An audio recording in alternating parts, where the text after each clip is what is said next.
We are not late.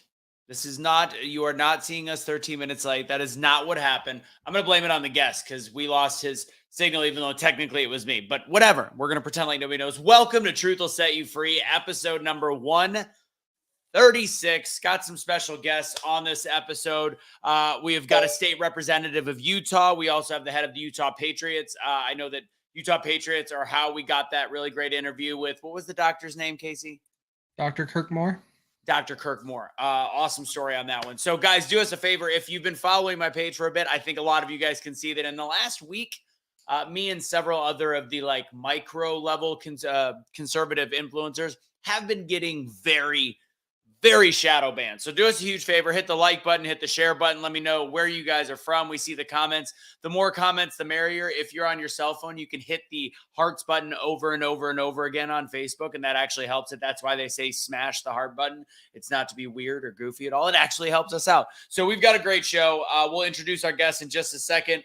We're going to be talking about the fact that pretty much anytime there's crime, it's white supremacy. That's the thing. That's the new hot term. Talking about Title 42 coming to an end and the issues at the border. Is our current administration ready? Do you need the spoiler alert, Casey, on that one if the administration's ready? Yes. Spoiler alert. They're not. We'll talk more about that. Trump's civil lawsuit. We might be bumping the debt ceiling conversation. We're going to talk about Trump's civil lawsuit and if that has any ramifications on his current run for president. Debt ceiling, if we get to it, what'd you say, Case? Nothing. Oh, I'm just hearing ththings. You are on one today. Like Tucker goes, it took me like 30 minutes to get my damn camera set up. Something was going on. And then we're going to talk about getting involved in local government because we've got some people that are perfect examples of that. So we'll go ahead and bring them on, introduce them. There we go. Thanks for putting all that up, Casey. And I'm pretty excited to brag about Tucker going to Twitter. All right, first up, we're going to introduce from Utah Patriots, Kish North. Kish, tell everybody a little bit about yourself. Well, I live in a brick wall, as you can tell behind me, right? My house is made of brick, so the wolf doesn't blow down my house, right? We know that story. But I'm here in Utah. Started several years ago, almost 4 years ago, with Utah Patriots and got it going, and just been very active in the community doing service work. We've got a small security team, and we just like to we like the Constitution of the United States. We want to keep it. We want to embrace our Second Amendment rights and try to do our best to steer our country back in line. He is a brick house, ladies and gents. All right, next up, introducing our state representative of Utah. The district that he is in is 69. No particular reason at 69. He didn't mean to choose 69. He didn't know that he was living in District 69. But anyways, what's going on, Mr. Phil Lyman? Well, I'm glad to be here. Glad to be on the show, especially with Kish. He's a patriot and a friend, and we kind of got connected through, some of our ordeals that we've been through, especially if you're a Trump supporter. That's not a popular thing in America. It's criminal, actually, to be a Trump supporter, and I'm one of the originals, so I'm proud of that. My claim to fame is I got a pardon from Trump. I was a county commissioner, and I protested some of the actions that they were doing. It ended up getting me charged federally for conspiracy, a misdemeanor charge of conspiracy. And anyway, went through that whole process with federal court, got a pardon from Trump in 2021, just the beginning of 2021. But I'm in the state legislature now and have been there for about 5 years, and just kind of fighting the fight. And I think there's a lot of fight in front of us. So I'm glad to be here. Appreciate what you guys are doing.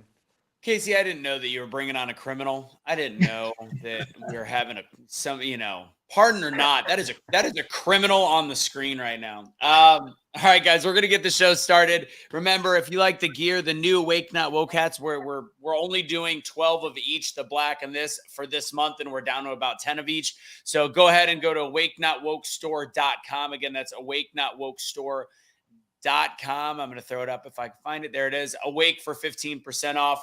I'm also wearing the Not a Single One of Us Regrets Not Taking It. Casey's got the Awake shirt on, all the things. Go to the website, support us with that. So check it out. And with that said, I think it's time to get the show started.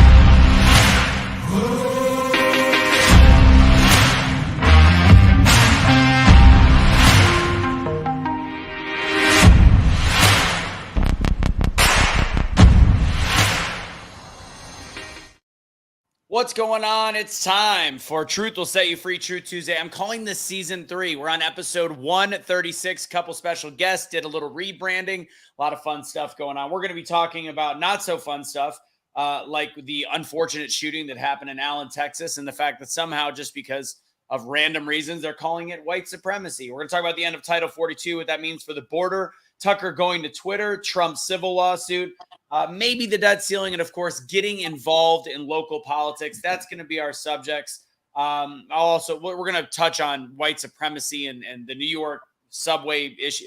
All of the things in one. One reminder, we don't have Barb and Dave on the show, but we are less than a month away for the Great American Summit. Guys, if you have any way of getting there, please go to greatamericansummit.com. At least fill out something on there so that we can track back with you. If you can't make it, we can have we'll do the digital. So pay attention to that. But guys, please, let's fill the seats. Let's make it a great event. We've got some amazing speakers all the way from, Colonel Allen West we've added recently.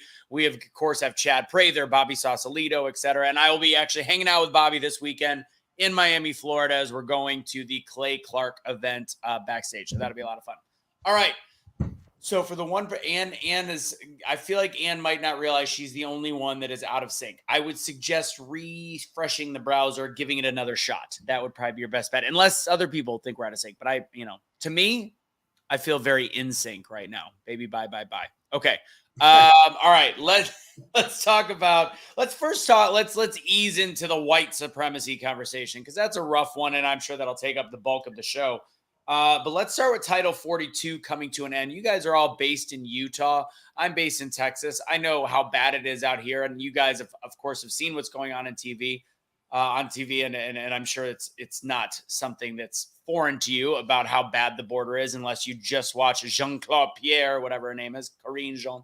What do you guys think? Either one of you, Phil or Kish, in terms of the end of Title 42 coming this week, do you think that our administration is ready to handle this? Go ahead, Phil. Well, no, this administration is not ready to handle it at all. Not only the influx of illegals that will be coming across, but the political environment that's going to come with that. And here's the thing. You're in Texas, where people still kind of believe in America. What I'm seeing with some of the red states is they're bluer than the blue states when it comes to this stuff. So you got people that they are so afraid to stand up and say anything that would indicate that maybe they don't want to be flooded by illegal immigrants. So you've got people that should be our friends on this that are saying, just the opposite. We need to welcome them. We need to be open-minded. We need to be kind, and all of these things. And Utah is a very kind state, and sometimes they forget that maybe the truth has a place in that discussion as well. And maybe, the American border should stand for something. And so that's what I'm most frustrated with, is those that should be fighting this are instead kind of capitulating, genuflecting to the culture mob. Kish, what do you think? Well, Brian just made a comment down here. One of your viewers, exactly what I was going to say. I think there's two pieces to it. One, they endorse this. They want this to happen. It's not like they might not be ready for it, but they want this to happen. There's no doubt. I mean, it took Biden a couple of years even to go down to the border, if at all, right? Yeah. So, I mean, this is something that's been in the works, in the making. The groundwork is prepared for them to come over. Now, they're not prepared on the fallout. Right? That's the problem with a lot of things. A lot of human nature is the gratification initially is to get something, but not realizing what the fallout is later in anything in life, whether it's eating, whatever it is. For us as a country, we could dive into all the multiple reasons why they're letting and encouraging and paying people to come to the border, all the way from China to everywhere, right? Before it was the Mexican people coming across the border for years. Now it became South America. Now it became Europe, Africans. I mean, you name it. I think there's 57 different countries of people trying to access a free open border now. So there's two pieces to the pie here. Yeah, 100%. And this is, I mean, I like sometimes doing, obviously, seeing all the comments, because then I go back and check, but I would not doubt this. Sometimes the processing takes 3 to 4 years, so it makes sense. So Border Patrol is processing illegals if they don't show up and they don't have to show up for court until 2027. This would not be something that I doubt. I would suggest doing your own research to check on it, but Ronnie's usually pretty spot on stuff like this. Casey, what do you, one of us was talking before the show. They're hiring they're hiring some positions. Who was saying that? Was that you, Kish? No, they sent 1,500 military people to the borders, all that happened. But to Anthony, to say something else on this, they can't process 12,000 people a day. I don't believe they're processing 12,000 people a day. It's impossible to process. There's no processing going on as far as I'm concerned. Yeah. You can't process 12,000 people. You can't process 3 to 5 million that have come over the last 2 years. They're not processed. They're in our country. It is processing them. California, they're giving them driver's licenses. We can go down the litany of what they're doing, and they're giving them driver's license because now they can go vote. And I've said that since the very beginning. There's certain places that they are not able to vote as easily. Doesn't mean they can't get a fake driver's license, because you say, well, voter ID, that should stop that. That's not true. When they're coming to the United States, if they have paid, or however it has worked, they have paid enough money to get here, not only to the United States of America via mule. A lot of them actually have paperwork. All that paperwork will actually get them the ability to vote in their local elections, and that could be any state at that point once they've got identification. Casey, what do you got? Yeah, when it comes to this, I agree. I think this is all planned. I think this is a whole agenda from the left that they knew they can't pull a coronavirus 2.0 to be able to win an election in 2024. So they're hoping that if they can get more people in, that they think will vote their direction, which is very ignorant, because a lot of the time they don't.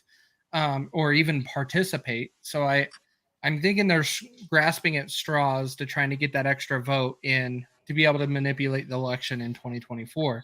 But I'm curious, Phil, from your perspective, being a state representative, is there anything state representatives of their local state can do instead of relying on the federal government?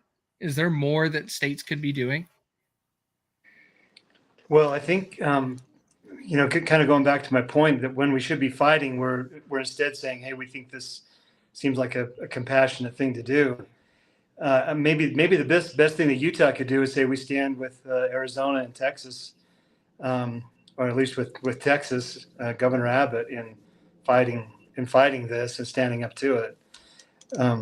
I think Arizona falls in that as well. I mean, maybe not their governor, but I know Kristen Sinema has just blown this apart and saying, you know what's about to happen in the next week. So yeah. I mean, we could pass a resolution. We're meeting in a special session here in a week, and it'd be nice if Utah would pass a resolution saying we don't support what the federal government's doing when it comes to our southern border. Not that they care. Again, this is not an accident. It's not a defect. It's a feature of this administration. Yeah. I mean, the Title 42 was kept in place by the Biden administration. It's supposed to be there for the pandemic. I do think there was they needed to do full blown new legislation if they really cared. Title 42 wasn't exactly what was needed, but right now they're wondering. I think John Martin, it was the deputy director of the Opportunity Center for the Homeless in El Paso. They're able to see what's going on the opposite side of the border. El Paso, by the way, has only been safe in the 2 or 3 days that Joe Biden made the visit, because they had to clean it up for him. Besides that, El Paso has been a complete SHIT show. We've got a, state legislature here. So I wanted to make sure I did not swear. So it's been an SHIT show to this point. And they can see what's happening on the opposite side of the border right now, which is the migrants are literally coming in droves and just waiting, because they know it's already easy enough. But if they wait for this loophole to end, it is going to be a complete wide opening of the floodgates. And it's a real situation. And my last question on this topic is, look, Title 42 was almost overturned several months ago. We talked about it on this show. They talked about it on every mainstream news. And here we are. Somehow nothing has been changed. Nothing has been prepared. Nothing has been ready. It is about to be on steroids at this point, what is going to happen at the border, because they've had months to plan to come up. We've had months to defend against it, and we have done nothing. Yeah, if I could say something, two things. One is I was reading up on Title 42, so I was a little more educated on it. It's been around for decades. It wasn't new for Trump.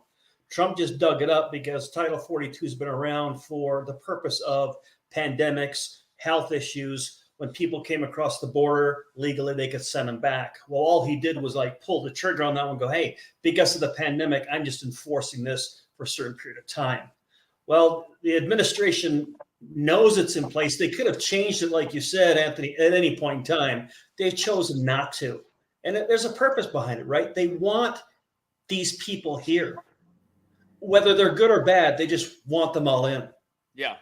You know, and it's the fallout that's going to be the problem. It's where are they going to go? You know, are there good people in that crowd? 100%, right? We all know that. There's good people. Yeah. There's a ton of people that just need to get out from where they're at. But there's miscreants in the midst of them too. We know that. You know, this border situation has been broken for decades. It's nothing new. It's been broken. So it's just not the Biden administration that effed this stuff up, but it's every administration before that never fixed the problem. No, you know, 100%. I mean, there should be an easier path to citizenship 1,000,000 times over. But fact is, if we don't get an actual set system at this border right now, if it is not fixed, and we've had plenty of time, it's the worst humanitarian crisis going on in North America. Plain and simple. No other way to look at it. You could probably look at what's happening to the Uyghurs in China and some of the slave trading that still goes on in other parts of the world that, of course, the liberals and the left have no idea is actually still happening. But you look at what's happening in the United States, and you have the rape trees, and you have what is happening to young boys and young girls, and just the exchange of money between the drug cartels and getting them through here. It is a sickening level of what's happening. And if people on the left pretend to be empaths, they need to actually do a real deep look at themselves if they're ignoring the atrocities at the border. The same people, by the way, that yelled at Donald Trump for keeping a couple kids in the cages that were built during the Obama administration. And that was the worst of it. And he separated kids from their parents, which, by the way, if you break the law in the United States of America, and that is a law break, you do separate. That's just how it works, plain and simple. But let's ignore the absolute disgusting atrocity that's happening at this border. Well done, media. Well done. Yeah, you know, Anthony, I got to say it, they're complicit. You know, there was slavery with the blacks hundreds of years ago. Now they want money. They want to give them money for this. Oakland just passed $1.2 million. That's on the table. Yeah. What they don't realize, and my wife and I are very passionate about this, we're abolitionists, but the sex slavery that happens at the border is incredible. And the Biden administration and the government is turning a blind eye to what's happening there. There was a group here in Utah that went down last year, and they went, I believe, with Mike Lee, and they went on the border and they monitored, and they were in tears because they heard little girls being raped across the river, and they could do nothing. Yeah. Nothing. And these are guys that would love to raise their gun and take a nice shot at these rapists because they are trafficking children, and our administration is doing nothing about it. It's just incredible. And they're as guilty as the rapists as far as I'm concerned. Oh, I mean, they're completely complicit with what's happening. It's sick. Yeah. All right, real quick. I forgot one of the topics that I definitely want to talk about. So let's touch on this really quick. Tomorrow, Trump is going to be doing, and this will go along with the whole Trump civil lawsuit. So we'll group this all into one. I wonder if things are going to change based on the civil lawsuit, because that's going to be a big topic tomorrow night on CNN. Trump is not doing a Fox town hall. He's doing a CNN town hall. There's a lot of people upset about this. I have a certain opinion on it, but he's doing a CNN town hall tomorrow night. What are your, I saw Kish, I saw you getting kind of excited down there. Either that or you're stretching out. I was stretching. Well, whoever wants to take this first, let me know what's your thoughts on Trump going to CNN and people are boosting their ratings by having a Trump town hall. What do you guys think? I guess, I'll jump in. Where else does he go? Does he go to Fox? Is Fox now, are they the conservatives? Does he do it on Twitter? I I don't know where you go in this day and age. So the fact that CNN's hosting it, I think Trump is wise to go and do it on CNN. Yeah, I'm with you, Phil. What about you, Case? Yeah, I think he's kind of in a weird pickle. Like, where does he go? And CNN, but I think this is also testing the waters to see if he can participate in a debate that is on CNN. And so this is going to really give him the feel of, should I pursue that or not? Because right now there's a lot of talk he's not going to show up. He won't be at these debates. And so this might be just a test to see if he can actually get a fair amount of questions, which I agree with. But I think he would carry his own weight in the debates. He just needs to show up and do it, and he will embarrass people. He just will. So we'll see how it goes. But I am excited. I had no idea until I got your text that this was happening. Yeah. So I look forward to it. So my thing before you go, Kish, I did some radio interviews regarding it, and they were talking about how mad people are that he's giving them ratings. Look, CNN's current CEO did an interview about it, saying this is a new CNN. Like we care about ratings, and we also want to make sure that every voice is heard. Which he cares about ratings. The second part is bullshit. I think we know that, but I don't care if they make a little extra money on this show with Trump and showing him, because fact is, for far too long, CNN, MSNBC, they completely ignore anything that is Trump, which unless they do their little sound bites. This is going to be difficult for the CNN crowd because they're going to watch it now. This will be one of the first times the CNN crowd sees Trump in his entirety, which is what I've always suggested people from the left do. I'm like, ignore the 42-second blip that they package perfectly for you to think that he's this horrible human. Watch an hour of his press conference. Watch an hour. This is going to be very interesting. And they supposedly are drumming up conservative Republican voters or right-leaning voters as the questions. So I think it's a good move on his part, because this is the chance for him to possibly get that 2 to 3% that's somewhere in the middle that doesn't know any better, but to watch CNN and for them to maybe humanize him in a way that would help him in the general election. I think it's a really good move. Kish, what do you think? It really doesn't matter. I mean, Trump can walk into the bathroom and fill it up, right? I mean, it's just wherever he goes, people are going to watch. I don't think there's a ton of people that are sitting on the fence with Trump.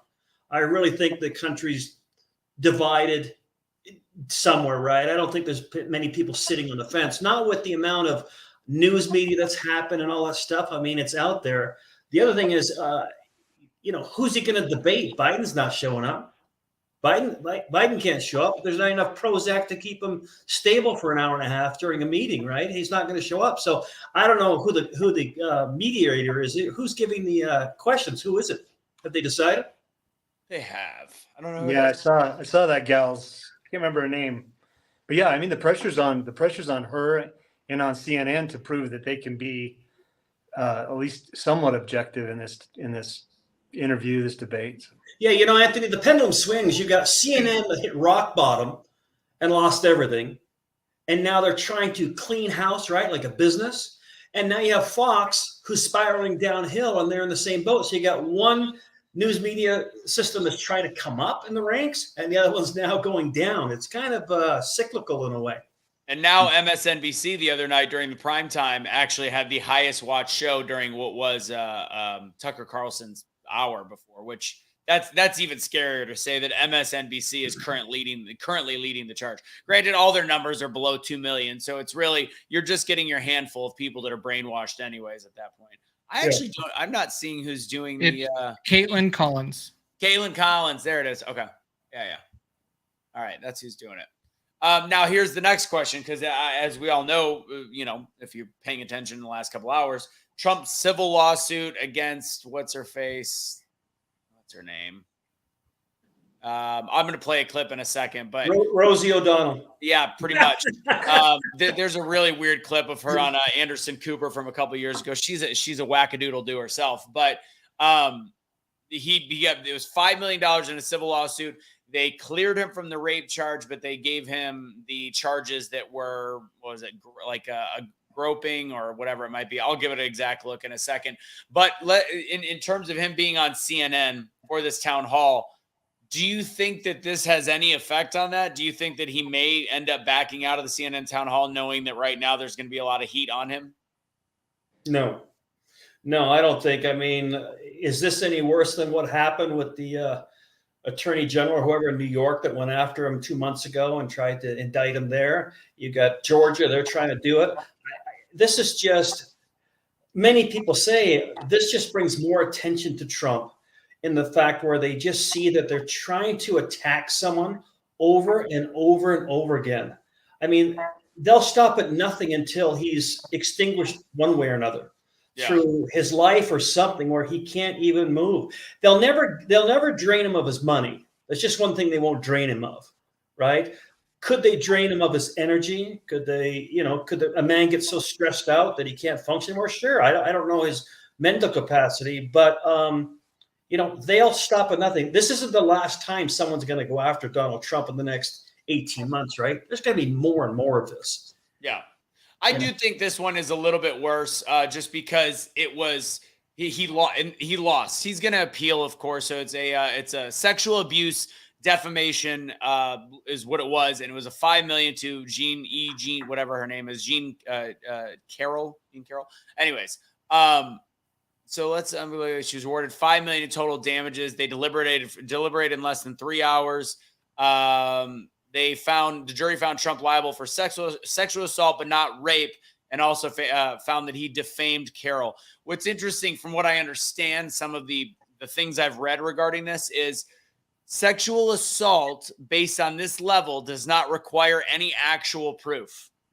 So that's where it gets very, very odd, and he can't appeal the verdict. I do think it's worse than New York. I think anybody that's not blind can see that New York is completely, even though people on the left are like, this might be a witch hunt in a little bit. This one, he lost at this juncture, and I think there's a big difference.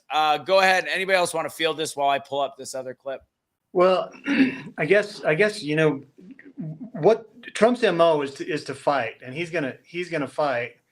But in this day and age, I think America's waking up to the fact that being charged with a crime is not the same thing as committing a crime. Of course, the left wants to act like, guilty before he was ever even in the courtroom. And now that a jury finds him guilty, it's 100% guilty. If the tables were turned, they would be, screaming that this was, a fake kangaroo court and things like that. So if you're a conservative in the Department of Justice in the United States today, you're fighting a losing battle. My attorney, when I was going through some of my stuff, says take no comfort in the fact that you're innocent. This is federal court. It makes no difference. And it'd be even doubly true if you're in a New York state court. So Trump knows that, and hopefully the American people are waking up to that fact as well. This highlights it. So. No, I hope so. All right, I'm going to share this clip. I'm getting it off. It's on several pages. I know it's on Chad Prather's as well. So here it is real fast. Just going to take a quick break. If you can stick around, we'll talk more on the other side. There's the end You're of it. fascinating to Coming talk back to. around. She's a weirdo. Anything? I feel like a victim. I was not thrown on the ground and ravished, which the word rape carries so many sexual connotations. This was not sexual. It hurt. But I think most people think of rape it is a violent assault. It is not. I think most people think of rape as being sexy. Let's take a short break. Think of the fantasies. We're just going to take a quick break. If you can stick around, we'll talk more on the other side. You're fascinating to talk to. I was not thrown on. That is an odd woman, I would say, to say the least. Yeah, she was hitting on him. See that? I mean, whatever. So she admitted it wasn't sexual. Then she said something like it hurt. She's confusing. I don't know how a jury because I know they can't bring that evidence in there, but I don't know. People always go, well, you'll never believe anything with Trump that's wrong. And I'm not personally, I'm still not on his primary train on this one. I still have not made my decision. Is it a chance? Yeah. I still like DeSantis if he runs. I really like Vivek. So I'm not Trumper, but even though he lost, there's nothing that I can see in this that I believe. It's all bullcrap. Well, to say that rape, that some people associate that with with sexual assault. It's like rape is sexual assault. That's what rape is. It is sexual, forced sexual intercourse, penetration, the whole thing. I mean, you can't separate rape and say, oh, it's surprising that people associate that with sex. That's bizarre. Yeah, she's a nut job. Anything else on Trump, or shall we move on? Go Trump. Well, before we move on, are you guys all, if primary was tomorrow, are you all Trump voters? I'm a Trump supporter. Yeah. I love DeSantis. I love Vivek as well. I like what he brings to the debate, but yeah, if the vote was tomorrow, I'd be 100% with Trump. Kish? Yeah, I mean, I have to explain why. I'm a Trump supporter, and it's not just because of his personality in the sense or whatever it is. I think Trump is the only one with the strength and the relationships overseas and the business savvy to straighten our ship out. I really do. Are there other good qualities in the other candidates? Sure. But I heard a clip today about Ron DeSantis, came out in 2018. You should find that clip where he says, he actually, I think I'll paraphrase, is that Ron DeSantis in a hidden camera, said that basically he says what you need to say to appease Donald Trump and his base. That's what he said. So I don't necessarily believe everything. I don't believe everything anyone says anyways, right? What they say, believe everybody and trust nobody, right? So I don't think Ron DeSantis is everything he portrays, but then same thing with anybody. But I'm a Trump supporter through and through. I think he's the only one with all the boxes checked to get us to where we need to go. Yeah. Before you go, I see this all the time, and nobody can tell me why. Like, I mean, I talked with Bobby Sauce about this. People just think he's a rhino because some of his bills, they have red flag laws in Florida or whatever it might be. The red flag laws are very different than other parts of the country. Here's the interesting thing about politics, and I have to say this, and actually, Phil, I'd love for your feedback on this one. Is Trump had the benefit of having no political experience beforehand. And when you do have political experience, no matter how much your belief system is in one direction, you sometimes have to make deals in order to get different bills you want passed. Sometimes you have to sign off on other stuff. Trump, his biggest flaw with me is the fact that he hired the whole pharmaceutical lobby essentially to be a part of his presidential, his administration. So when it comes to DeSantis, some of the little things, and again, you could disagree with some of the things he said and done, absolutely. But when it comes to calling him a rhino, there is just, I hate to say this, zero evidence of that whatsoever. There are certain points that you just may disagree with, but he is far from a rhino. I'm sorry. There's no debate that's ever showed me that. And I just respectfully disagree. And Ronnie, RFK, I would consider voting Democrat. I would not, unless he properly answers to his belief system on climate change. Everything else coming out of his mouth, I love everything RFK Jr. has to say, Robert F. Kennedy Jr. has to say. I do not love that 7 years ago he talked about imprisoning those that don't believe in climate change. So there's some stuff, but I love everything he stands for right now in terms of free speech and all the things, and of course the anti-vaccine stuff. Casey, what do you think? You haven't been on the Trump train for a while, have you? No, I haven't. And part of that is, like most of the followers know, it's more of I don't want to keep voting in the same pattern to condone what I want to see changed. I do not want to see 80-year-old presidents anymore. I want to see a change in us electing people that want to grow and change our country for the better. It's disgusting that everybody in our federal office, for example, they pull in all of the people that were involved in Twitter and Twitter files and the Hunter Biden laptop, and they can't even talk to them about technology. They're trying to probe them and ask them questions, and they have no idea what they're talking about. So there's no reason for them to be there if they're not able to actually hold that seat and ask the appropriate questions, or accept that they can't ask their appropriate questions and then bring the right people in. Right now, we are creating a bad habit by re-electing the same people and over and over and over. I want to see some change. That is why. So who you got right now? Well, right now it has to be Trump because there's nobody else announced. Well, I'll take that back. Vivek, he has announced that he is running, so Vivek would be my option. Because Phil, sorry, Phil, go DeSantis back. would get my vote if he would actually say he's running. Right, and his window is. I don't know what his strategy is on that. Phil, going back to what I said, I forgot to ask you: is that something that you know, being the fact you're in state politics, is that an accurate statement that it's very hard to be perfect to every one of the Republican ideals? Well, yeah. I mean, if you've been in politics very long, number one, you start making some friends and having some allegiances, and I mean, you're kind of in an echo chamber in politics. That's why it's always interesting to pull, you know, these heated discussions out of the legislature and put them on the public stage, or even like at the state convention. The same message that's getting accepted inside the Beltway or inside the Capitol favorably, you know, gets laughed at and booed by the people. And so, yeah, it's definitely one of those things. That's part of what I'm drawn to Trump about. And I will say Ron DeSantis is one of the greatest leaders we've seen in this country.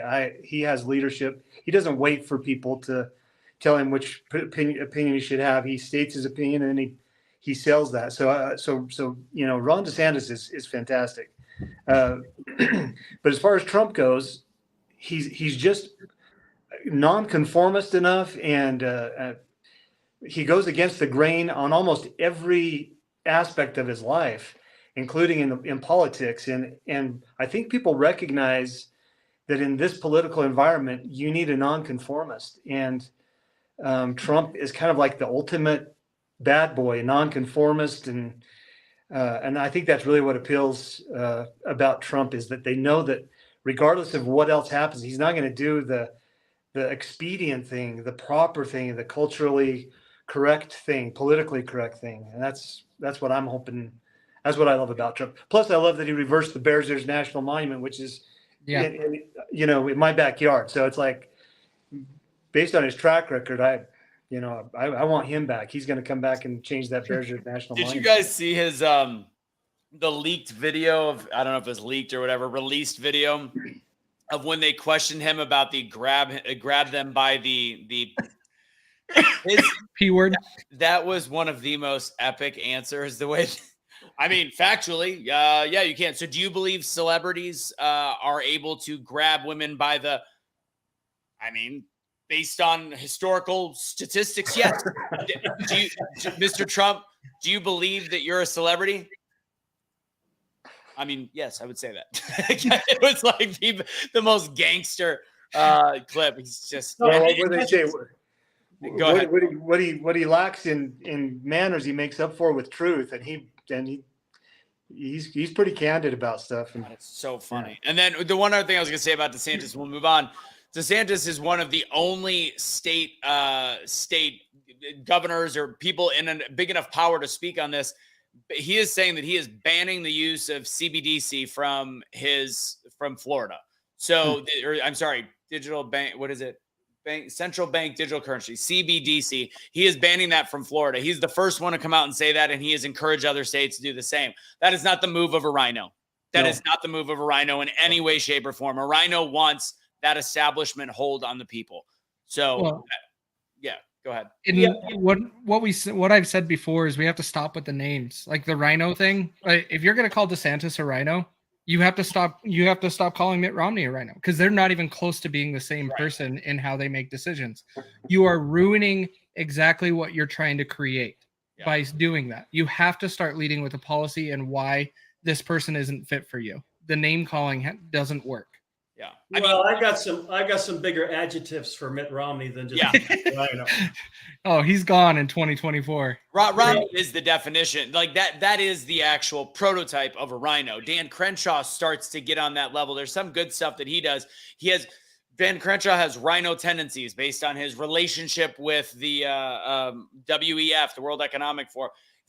Romney is the standard bearer of a rhino. I would throw Mitch McConnell in there as well. But for the most part, any of these guys that if you're like, I disagree with that, he's a rhino, it's very ineffective verbiage. Yeah, I mention, I want to echo what Phil said about Donald Trump. You know, there is no question that I would ever vote for anyone else. There's just no question.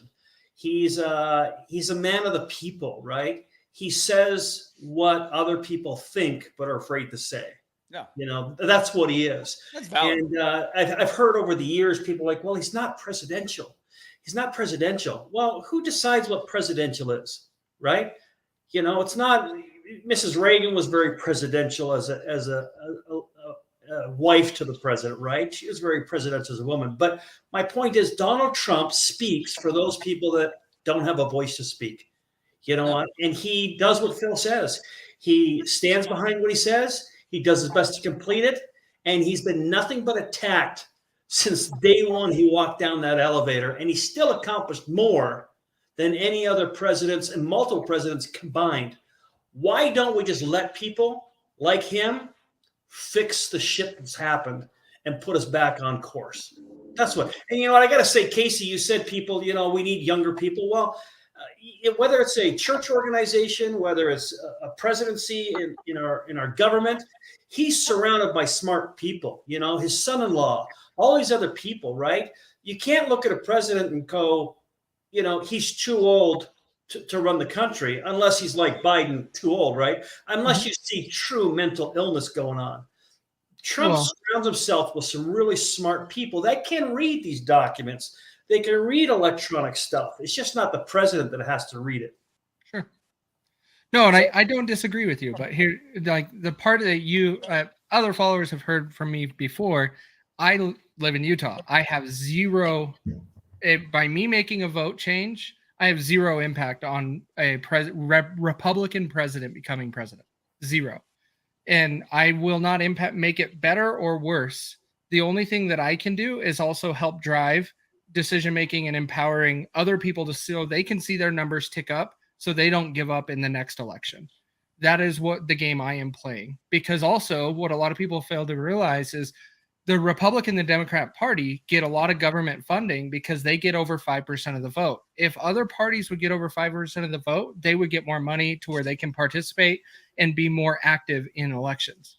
So if we can start swinging things in those directions and playing the game behind the scenes, we can actually make a larger impact over time. Well, the libertarians need to stop having absolute whack jobs as their presidential candidate. All right, before we go into our final and main topic of the show, which will wrap in about 15 minutes, I just have to take a little. Oh, jeez. I gotta gloat a little bit. If you look at the date on the bottom of the screen, that was April 26th. I said, making a prediction here, Tucker Carlson will end up as the first major contributor to Elon Musk's X app, which if you don't know what the X app is, that is what Elon has been planning for a while with using Twitter mixed with some of the technology that he's got from Tesla and some of the satellites with, what's it called, Casey? You have it?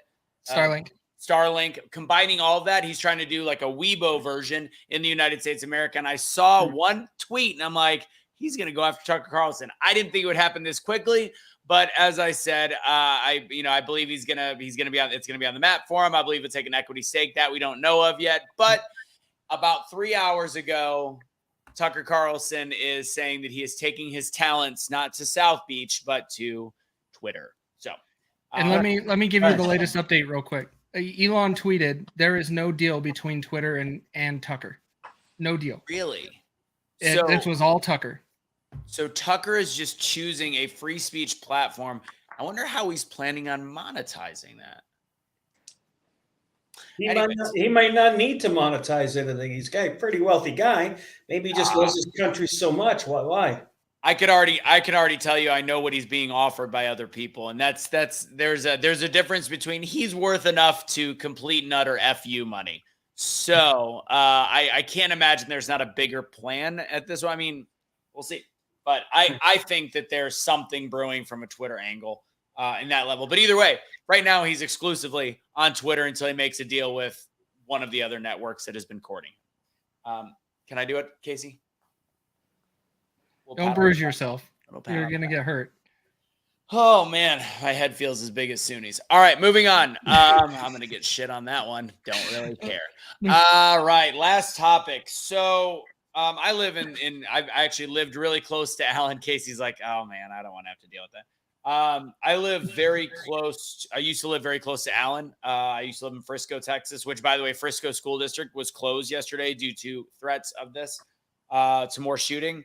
So, Alan, there was the Mexican national, I believe, as though they have not said anything about him being an illegal citizen. However, when his parents were questioned, they did not speak any English. And this guy has known gang tattoos, and he also has Nazi tattoos as well. They're deeming this an act of white supremacy.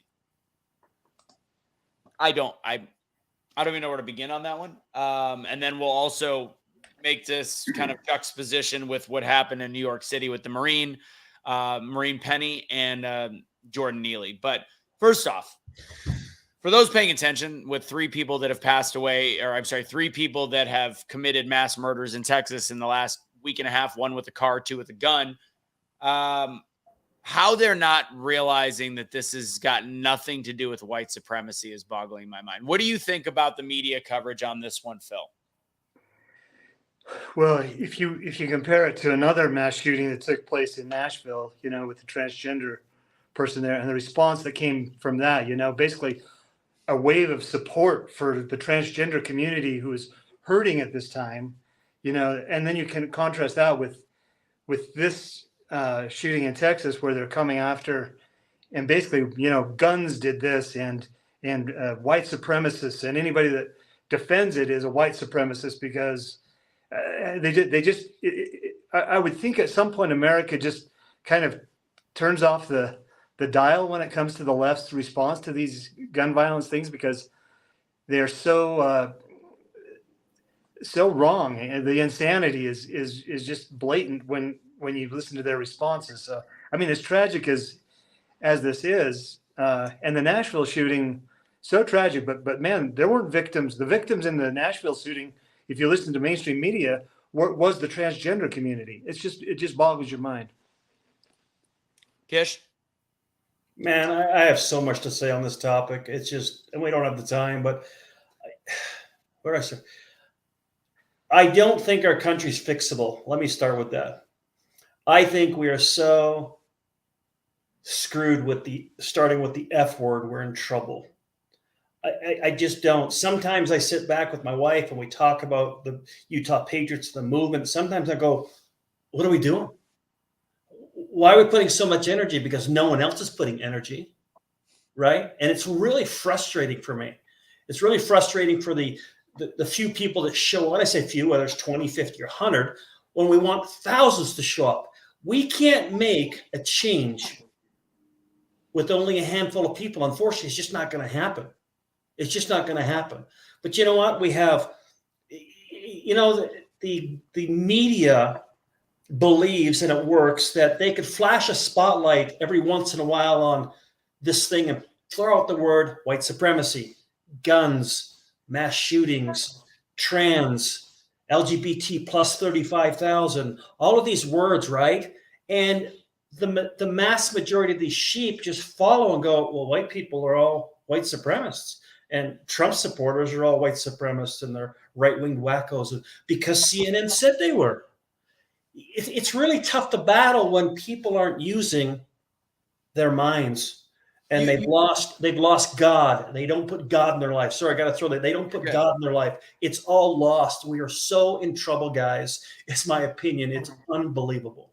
Kish, you got to think that when they were able, like, if you were to take this 10 years ago and this presentation of this news story, people would have looked at a Mexican guy on a screen and heard white supremacy and been like, oh, these are crackpots. But they have done such a good job programming their viewers, programming the American people, so they can literally use trigger words. It's like the movie Zoolander, kill the prime minister of Malaysia. Like, all they have to do is play the song.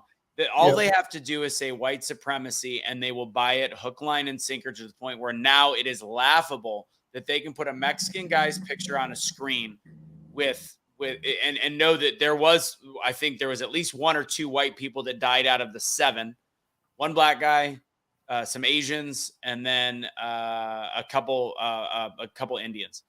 The fact that we have gotten to a point in society where they can literally just go white supremacy and people buy it is shocking. MSNBC had one of their reporters, one of their hosts on yesterday morning talking about the fact that we have to remind America that the biggest threat, and people go, we're not talking about all Trump supporters. That's not, the biggest threat to this country is the MAGA Trump supporter. The Trump base are the ones that are the true terrorists. This is what this woman said. I'm paraphrasing, but very close. The Trump voters, these are the terrorists in this country. And if we don't get a handle on them and call them out for what they are, which is terrorists, that's why we're in this horrible situation. And she gets away with it. And they can, and this is in respect and in relation to a Mexican shooter whose parents spoke no English. We have gotten to a point in society where the exchange of information has become dangerous to the point where people cannot make a judgment for themselves without daddy telling them what is correct. Casey? Yeah. Oh, sorry. Kish, go ahead. Kish, go ahead. There's a local so-called news reporter that works for the Salty Tribune here in Utah, and I won't mention the shitty name, but it rhymes with shit. And all he has to say about Utah Patriots and our group is that we are a right-winged militia. Well, I don't know about you, but if I look up the word militia, it's different than what we do. I'm not a registered militia group, right? Registered militia groups cannot be politically inclined. We are. And two is just because we're Trump supporters, some of us or most of us, does that make us right-winged? But you know what? He knows in Utah that Utah has a base of Christians that are afraid to go out and stand on the street and be seen because their local clergy will see them or their neighbor will see them. They'll feel they'll be shunned or looked upon poorly. So they just kind of fall in line and they're afraid to get out there. That's a problem, not only in Utah, but around our country. But back to the shooting, you know what? We have 13 to 14 of our military brothers and sisters that commit suicide daily. We have that. There's mental illness in our country. My gun does not jump out of my hip and shoot anybody. It doesn't jump out of your gun, Anthony, out of your hip. It doesn't jump out of yours, Casey. There's a mental illness. Trans has a mental illness. There's a mental illness going on, but they don't want to address it. They want to blame everyone else, and they want everyone else to just fall in line. That's a problem. Yeah. This one, I'm curious. This begs the question. The police officer in Allen was a hero. He was there for a different call. I believe as though he only had a handgun. I don't know the full details, but he took out a guy that had at least 100 rounds left on him, and he took him out by shooting him in the head. Great shot, and was able to neutralize the suspect. Do you think that he's going to be invited to the White House? Because God knows he should be. 100% should be invited to the White House. Absolutely. Yeah. He won't be. Yeah. But when it comes to our current administration, it's a disaster, right? And we all know this. We all know there's a lot of questions on how it even took place. Our opportunity to fix it is 2024. And that is what our targets need to be on, is how do we fix this with that election? And Casey, before we go into Jordan Neely, because I think this is all part of the same thing where it's like we just completely avoid the idea of criminal behavior if the person is of a different race, which is shocking. Like I just, again, as somebody that was raised Democrat, the fact that I'm having to say this, like if I would have said something like this 20 years ago, I would have felt as though it was a racist statement. But at this point, it's not, because this is just facts. Jordan Neely is a perfect example of somebody that got way too many chances, and what killed him was a bad justice system. But like you said, Casey, in terms of getting things back, figuring things out for the future, because I want to make sure we touch on this before we wrap the episode. We've got obviously Phil, who is ran for to represent his district locally, and Kish, who's part of Utah Patriots, which is an activist group to get the word out. So Phil, I'll start with you. How did you, because it's important to get involved. A lot of people are like, I'd like to run. And Casey almost, I know, ran last year, and I think he might be planning on doing the same. When you made the decision to run, what led up to it, and what did you have to do to make sure you were filed, understood what you were doing, et cetera? Well, I ran for county commissioner because I watched some federal overreach in my county. We're 90% federal land in San Juan County, and BLM came in and raided my neighbors' homes, and I didn't see much of a pushback, and so I ran for county commissioner. And because I cared about that issue, then I saw even more of the abuse until I was, facing off with the Bureau of Land Management themselves and getting prosecuted maliciously, politically. So I kind of got dragged into it. I don't consider myself a politician. I'm in it for the fight. And good. The other people that I find at the state legislature that are really doing a good job are kind of in it for similar reasons. They see a problem, they think maybe they can help, and so they're genuine. There are a few spotlight chasers and people that are trying to scratch some itch that they have with their ego. But at the end of the day, my interest still is proper role of government, limited government, and sticking back to the Constitution, which the preamble says the purpose of which is to secure the blessings of liberty to ourselves and our posterity. And beyond that, it doesn't go too much deeper than that for me. Although that's really broad and really far reaching, that's what I'm about. And that's really all I care about. That's the only fight that I'm interested in fighting is that we live in a land of liberty.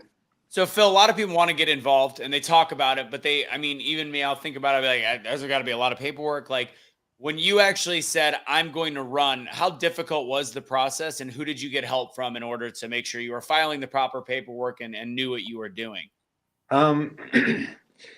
Well, it's not too hard to put your name, to throw your hat in the ring. You go and you see your county clerk and you say, I want to run for this office. And they tell you how big of a check you have to write. If you're running for state legislature, it's bigger than if you're running for county commissioner, but you write a check and you submit your paperwork. And then for me, it's a small county, small population, and people know me. I'm a CPA in town and been around and try to be a good person my whole life and lived here and from here. So for me, it was pretty straightforward. If they wanted me to represent them, they vote for me. If they want somebody else, they vote for somebody else. But otherwise, you're out maybe spending a little bit of money, putting up some yard signs and going around and talking to your precinct chairs in the party. That's the main thing is get the party nomination from your caucus system, talk to those delegates and make sure that you're listening to them. And a person who's sincere and wants to engage in the system, hopefully they're running through their political party, because if they're not, then it's a whole different ball game. That makes sense. Yeah. Kish, how'd you start Utah Patriots? Why'd you start it? Yeah, great question. Similar to Phil, BLM decided to roll through my streets and tag all my signs and my streets and manholes and the neighbor's car. So that didn't go over very well with me. So me and my sons went out and repainted the street and the signs. No one else did. They just sat and watched it for a day, right? And then they went and shot Ken Dudley in Provo when BLM was in the street. And there's a couple other small groups, and we got together and we took our Second Amendment rights and we armed up. And every time BLM went out, we stood there next to Cottonwood Heights police officers, between the building and the officers and BLM, multiple events. And it just kind of moved forward. And when BLM died down and went back into their screwed in their little holes, we kept out there, right? We started doing more. We asked Phil. We worked with Phil, had some events with Phil. Burgess Owens ran for office. So Utah Patriots got involved with good people that were running for office that we supported. We were on the streets every weekend holding up signs for Burgess. I've done a few events where we taught people how to go to the website in Utah and look how bills are being processed and help support bills. So people can get involved by getting involved, right? Yeah. Texas has a lot of groups as well. Same type thing. There are patriotic groups that are looking for people to be a part of events together. Yeah. So my recommendation, if someone's interested, is there are groups around that do different things. There's some groups that were big advocates of keeping the flag in Utah as its original signage, right? So there was a big movement for that. There's people that ran that. There are some groups that are for profit. So I'd be careful with those groups, right? That want money.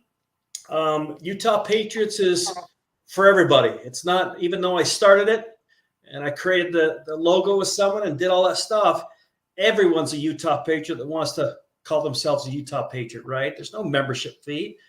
We ask people to get involved. There's a famous talk about lifting where you stand, right? So there's some people that can donate money. There's some people that can't. There's some people that can show up at barbecues and bring food. You do what you can where you can. But I truly believe in doing your civic duty. If you can't do your civic duty and you sit behind a computer and you just bitch and moan, and then you really have no say. If you don't vote, I don't think you have a say either. Agreed. So, I think people need to get more involved. If we want to change my mind that I think the country's screwed, then we need more people to get involved. Really simple. And I really support people like Phil who are in office and want to run for a better office, right, Phil? And Casey and these kind of people, they're the kind of people we want to get behind. And we throw barbecues for you. We have events for them. We show what they stand for and what they represent. And we want to do that. And, that's what we do. That's awesome. I know Casey has reached out to all these different groups, and he's been a part of a lot of different things going on in Utah. All right, final question, guys, because I think that this is important, and this is regarding, we talked about the white supremacy in Allen. There's, of course, all the protests going on in New York. BLM has come from the depths of wherever that they've been hiding, and now they're closing down train lines, telling other Black people they can't go to work and they need to take other trains. So the question I have first, and I want everybody to say this, how long do you think the headlock was that Maureen Penny was putting on Jordan Neely? And I'll ask you, Phil and Kish, do you know do you remember what was reported, or did you hear anything in the very beginning? I have not heard the length of time. I guess I would have assumed that it was, I would say less than a minute. Okay. Kish? Well, having done a little bit of martial arts in my life, he did it long enough for the guy to relax and tap out, basically. Yep. So Casey, whatever time that took. Casey, what did you hear first? I honestly have no idea. All right. No clue on this one. So all the initial reporting was 15 minutes. I was guilty of it as well, because that's what I heard on every mainstream media station, was that he had him pinned for 15 minutes. So now, much the same as hands up, don't shoot, and the Trayvon Martin was this perfect kid, and all these different things we hear, that is what's stuck. And a lot of you guys don't watch CNN. Thank you. Okay. A lot of you guys don't watch CNN and MSNBC, and even Fox reported it this way at first. But 15 minutes was the going length for over 24 hours. So right now, only people on the right that have started that will watch Fox News, Newsmax, etc., know that it was actually anywhere from 3 to 6 minutes. So now people believe that it was an egregious amount of time that this guy was being pinned and held to the ground. There's also other videos. There's a video where they finally have tried to get his airway, like to get him moving again, and it looks like he takes a deep breath. So that's why I'm very curious about the toxicology reports, being the fact that I think that he started breathing again but still died. I think it's a little weird. But I mean, just this whole instance across the board to me shows the negligence of the media to show the truth and how dangerous their words are. Because now there's a guy that has no background in any way, shape, or form. If I were to guess, by the way, I would assume this guy was probably a liberal Marine. I have to assume that based on his lifestyle. Surfer dude, wanted to be, more of a bartender type guy, didn't have a ton of, he was very granola. I'd assume he was on this side. Exemplary service record, exemplary behavior, all the above. But they're deeming him, again, part of the white supremacy. Oh, and let's not forget, there was a Black guy that was helping him keep him restrained. But again, this is another act of white supremacy that a white man can get away with, quote unquote, get away with killing a Black man. Any thoughts on this before we wrap up? I have a lot of thoughts. I could tell Kish does too. Go ahead. I guess just the society angle of this and the way it's spun. It's like no crisis will go to waste, and no incident will be left off the table. I go back to Maxine Waters, admonition telling Democrats to get in Republicans' faces at the gas station, in the restaurants, and you got people that just earnestly have just said, okay, I will attack conservatives on every front with any issue, and the media is just right there with them. So we're certainly not going to see the last of it. I just hope people start to tune out to that noise. Yeah, I mean, Kish, I'll have you go, but I think people there's no way they could even see 42 prior arrests, 2 of them violent assaults, 1 of them kidnapping a child in 2015. A couple days before, it was alleged that he tried to push a woman on a subway. He had a warrant for his arrest because he did not show up for the required amount of time at a drug rehab center. He had multiple drug charges. He was using K2 daily, which again can be something that could affect airwaves. All of these different things, and we ignore it and say this white guy killed a black man. Kish, I don't know, dude. You're not gonna, Maxine. Okay, I was coming home from an event 2.5 years ago by my house. I had my Trump flag, American flag. A black guy drove up next to me, pulled his weapon and brandished it at me. Okay. So, and I say that because it doesn't matter. I called 911. Nobody showed up. Nobody showed up. That guy's lucky that he didn't get shot, because little did he know, he did that to a guy that is a Second Amendment guy that was carrying a gun too. I bring that up because the media wants to hyper focus on one event all the time. One event, right? And it's all against white against black, white against black. That's not going to change. Black Lives Matter are like cockroaches. You shut the lights out, boop, they all come out of the shadows, right? An incident like this happens, they pop right out. They're in the subway system. They're dropping in front of subways, right? Amazing if the laws in New York were like Utah that just got passed recently. This is the bills that happen that I tell Utahns to watch the bills. Someone, when this happened way back then, 3 years ago, pushed a bill. Phil will tell me what it is, that you cannot block traffic now in the middle of the street as a protester, because the defense doesn't work, right? It's for the driver now. So imagine the subway driver in New York with that law passed. He just hit full speed and go right through. In Utah, though, I want to bring up, we've been to a few events lately, and it's not so much Black Lives Matter out now. It is trans and Antifa, and they wear CCP shirts. They wear Russian red shirts, and they have the word comrade on it, and they have the Chinese flag. People in Utah go, no, that can't be happening. They're out there. They come to these events. They're protesting. There's another movement happening. BLM has slowed down. There's a whole new movement popping out of mom and dad's basement. So bottom line is, this isn't the last, as someone said, it's not the last time we're going to see this. And it's always going to be white on black crime, not the 736 black young people that get killed every year in Chicago. Let's not protest that. Let's not go march the streets in there. How about Black Lives Matter march down the streets like they do in New York and stop the crime there? But they won't do that.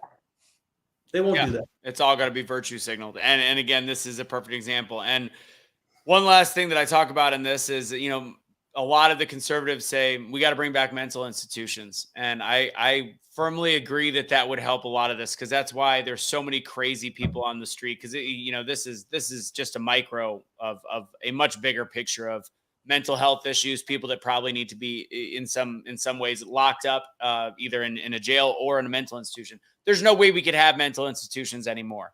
With cameras the way that they are, people don't realize dealing with mental patients you need to be physical. There needs to it's unfortunately sometimes like training an animal, you have to be abusive. And if there's video camera of, say, a white nurse that is holding down or pinning a crazy black patient, it's gone. We live in way too woke of a society for there to be mental institutions. Although it would probably help, it's just not something that they're going to be able to bring back, because mental institutions require abuse sometimes in order to get compliance. And that's just my personal opinion. And we can end on that if you have any thoughts on that, because I was like, there's no way we could have mental institutions anymore. Oh yeah, Jack Nicholson could create a good one. He's really good at that stuff, Jack Nicholson, with One Who Flew Over the Cuckoo's Nest. He looks a little rough now, though. Phil, do you think we could bring back mental institutions? Well, I will say, mental health treatment has come a long ways, thank goodness. But yeah, like insane asylum type things, I think those days are gone. for better or for worse, we've switched to medication, and we can medicate anybody, sick, healthy, or otherwise, into comatose situation. And so I doubt that the forceful effect is going to be there. Like I say, I'm grateful for places where people can go who are suffering, a true mental collapse, that they can go and get some treatment. But I don't think there is any treatment anymore. I think it's so much it's medically based so it far. is so medically based. And our society, there's more to come. I mean, we're creating this insanity with the woke left and the godless society, and we believe freedoms need to be taken away, and that people need to lose their guns and need to be facial recognition and digital ID and tracked. And I mean, the more society says that should happen, the more insanity there's going to be on both sides of that, because you got people that just feel like they're under duress. And then if you got on the left, if these people truly feel threatened by by climate change, that it's existential threat, we're going to continue to see kids growing up with severe mental illnesses because they're not living in reality. They're not dealing with the facts, and we can't talk about the facts with the media the way it is. So yeah, it's going off the rails. Kish was right. We're in a really weird place, and I don't know if we get it back. All right. Final words, Casey. We'll start with you. Start with me. Just be prepared. Like, I see economically, we're not in a good place. If our government cannot get things in order when it comes to this debt ceiling, we're on the edge of a major recession, and we're seeing a lot of layoffs, whether people are realizing it or not. Tech industry has laid off over 200,000 people just this year. So we're going to see a pretty significant impact. Just make sure you're prepared for that, and your representatives know how you want them to represent you. Make sure you are communicating with them. 100%. And we'll probably talk debt ceiling next week, because again, we're technically 2 weeks away from being default as a country. I'm sure we'll find a way to print money and save it, but we'll talk more about that next week. Real quick, guys, my episode with Clay Clark, as you guys know, it is up on Rumble and stuff like that, but the YouTube banned it before as it got posted. Again, they said it was for vaccine misinformation. We barely talked about vaccines.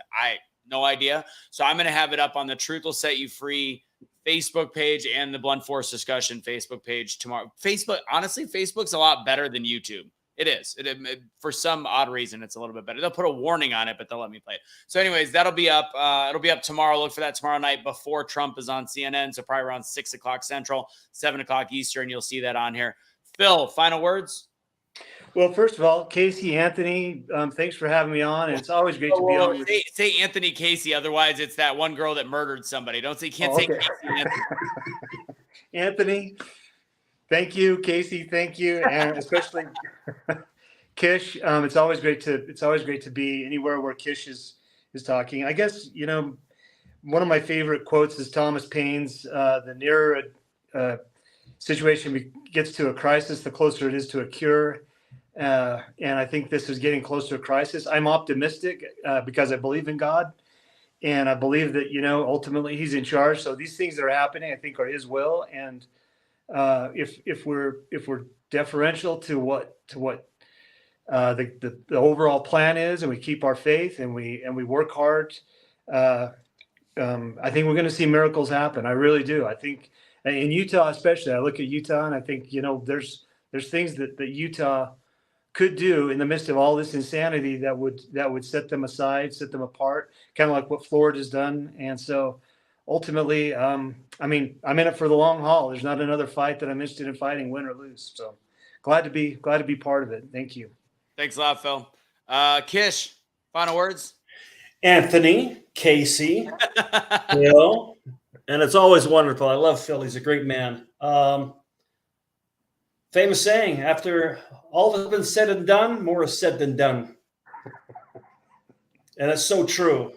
And I hate being a pessimist, but I am pessimistic right now about life and what's going on. But my prediction, I'm going to give you a Kish prediction. I think in the end, there's another scandemic coming, and it's purposely coming, and it's going to come after all of these millions of people rush the border because the government wants to control the people. They want to control society. You get the Fed card coming out too. That's something we could have talked about, and we should. They got the Fed card coming out, which is terrible. So, and I think there's a huge real estate collapse coming. It's starting in the commercial. I work on the insurance side of stuff, and I'm seeing it. Commercial real estate in America. After the scandemic happened, everyone went home and worked. People didn't come back.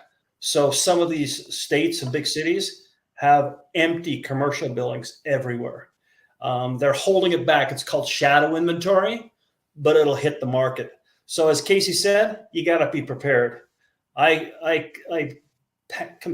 wholeheartedly say, make sure you got food storage, make sure you got water, make sure you got your guns, weapons, God priority in your life. Get some structure and get connected with your community. We do that with our security team. We're connected. Casey and I and our guys, we communicate and talk every day. We're connected because when stuff happens, you got to be connected and be able to help the community. I pray that God comes sooner than later. I believe in God. I think he needs to be part of everyone's life. And I think in the end, God wins. But right now, it's a losing battle for us right now. Could not agree more. Guys, remember, if you want to join Casey and I at the Great American Summit, it starts June 1st through the 3rd. Dr. Peter McCullough on opening night. We've got a whole concert that night. Go to greatamericansummit.com. Get your discounted tickets with GAS23. Gets you 10% off. And if you like the gear that I'm wearing and Casey's wearing, etc., go to awakenotwokestore.com. Use Awake for 15% off. That's on the bottom. Aside from that, guys, God bless. Have a fantastic evening, and we'll catch you next week. Deuces. Thank you, Phil. Thank you, Kish. Thanks, guys. You suck.